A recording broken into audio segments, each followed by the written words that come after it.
par rapport à toutes ces attentes, recueillir donc les éléments de réponse ou de solution donc formulés par les chefs de service. Les attentes ont concerné le secteur de la santé, le secteur de l'assainissement, le secteur de la sécurité, le secteur de l'aménagement avec la prise en charge des pistes dégradées, des rues dégradées et des routes nationales qui sont un peu dégradées. Pour le secteur de la sécurité, un effort important sera fait par la police parce qu'on est dans la commune de Kaolack, qui est la zone d'intervention de la police. Donc l'année dernière, ils ont mobilisé 700 éléments. Pour cette année, 800 éléments seront mobilisés. Donc c'est un effort de 100 éléments de plus qui sera fait. Pour le secteur également de la santé, donc des améliorations qualitatives sont notées par rapport aux réponses fournies par le directeur régional de la santé. Il en est de même pour le secteur de l'assainissement, pour le secteur également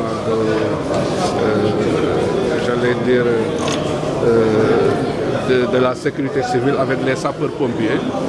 Pour rappeler que le Gamou se déroule dans un contexte assez spécial, marqué par 3 éléments. D'abord, c'est un contexte d'hivernage.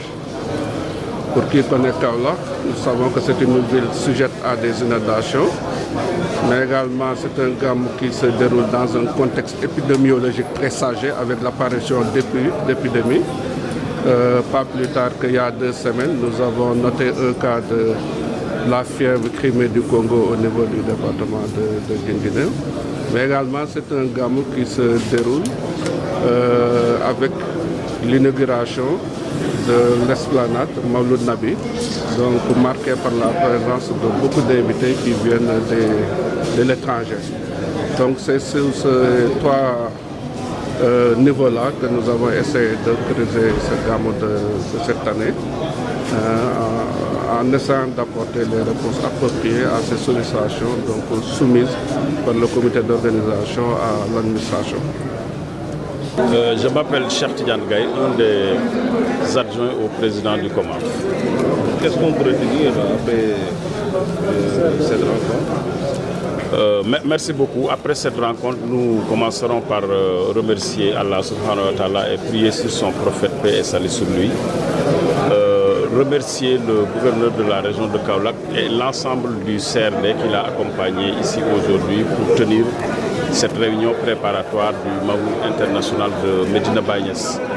Au sortir des échanges, je peux dire que le comité d'organisation en est sorti satisfait, tranquillisé à cause de tout ce qui est engagement qu'il a entendu ici de la part des services représentés, mais également de l'expérience qu'ils ont sur l'organisation du Gamou de Medina Baye. La particularité de cette année, c'est dans ce contexte d'hivernage que va se tenir le Gamou. Et qui dit hivernage dit certainement probabilité d'inondation et tout. Mais là, je pense que l'État sénégalais a mis en place des mesures préventives de sorte qu'au cas où la pluie nous accompagnerait à la célébration du Mawlud, les mesures nécessaires seront prises pour gérer correctement la situation. Notre attention également a porté sur les aspects sécuritaires, mobilité, à cause de la position de Kaolack comme ville-centre, ville Carrefour, qui est traversée par beaucoup de gens pendant ces jours de Mawlud. Donc, nous attendons des services tels que l'Ageroute, des mesures particulières pour mettre en état la voirie urbaine pour que les gens vraiment puissent circuler de la meilleure des manières pendant ces jours de Mawlud. Il en est de même pour des questions qui relèvent du ravitaillement en eau potable, mais également de l'évacuation des eaux usées et probablement des eaux de pluie, comme je disais tantôt. Donc vraiment, globalement, on a fait le tour de la question. Sur le plan sanitaire également, avec l'accompagnement des structures de talibé comme Baye Assistance Médicale et l'ensemble des autres associations qui viennent accompagner l'architecture médicale de la région de Kaolack pour la couverture médicale. Nous pensons que les choses vont se passer et vont bien se passer. Le seul point d'attention là, c'est l'enveloppe des médicaments que nous sollicitons toujours de l'État, qui avoisine les 36 millions et quelques. Et cette estimation a été faite par des professionnels de la santé, estimation basée sur les expériences de l'année passée. Et normalement, ça ne devrait pas poser problème parce que cette enveloppe de médicaments ici à Kaolack, arrivée et gérée par la région médicale de Kaolack en compagnie de l'ensemble des structures qui participent à la prise en charge médicale de l'événement. Donc voilà en gros peut-être les quelques aspects que je voulais aborder. Mais je ne pourrais terminer sans remercier au nom du comité d'organisation le gouverneur Ousmane Kane, comme vous le savez, qui est affecté à Dakar et qui incessamment va nous quitter pour rejoindre son nouveau poste. Au nom du comité d'organisation, nous le remercions vraiment de l'accompagnement qu'il a eu à faire au comité d'organisation des activités et manifestations de la Fayda pendant ces années de service ici à Kaolack.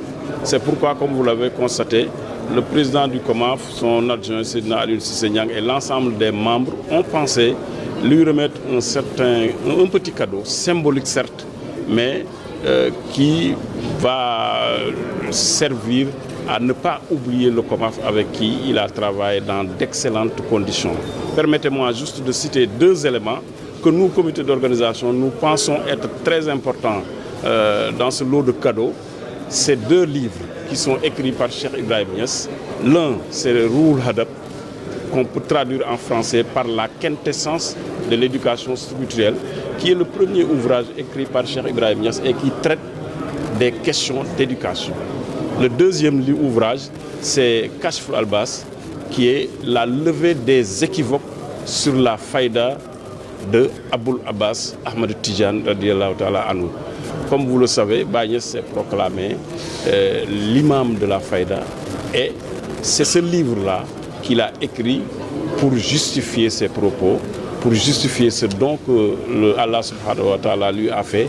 Et c'est grâce à un tel ouvrage qu'il a ouvert l'ensemble des contrées qu'il a ouvert, de sorte que vous voyez les gens provenir d'un peu partout du monde pour venir célébrer les journées de Mawlud ici à Medina Baye.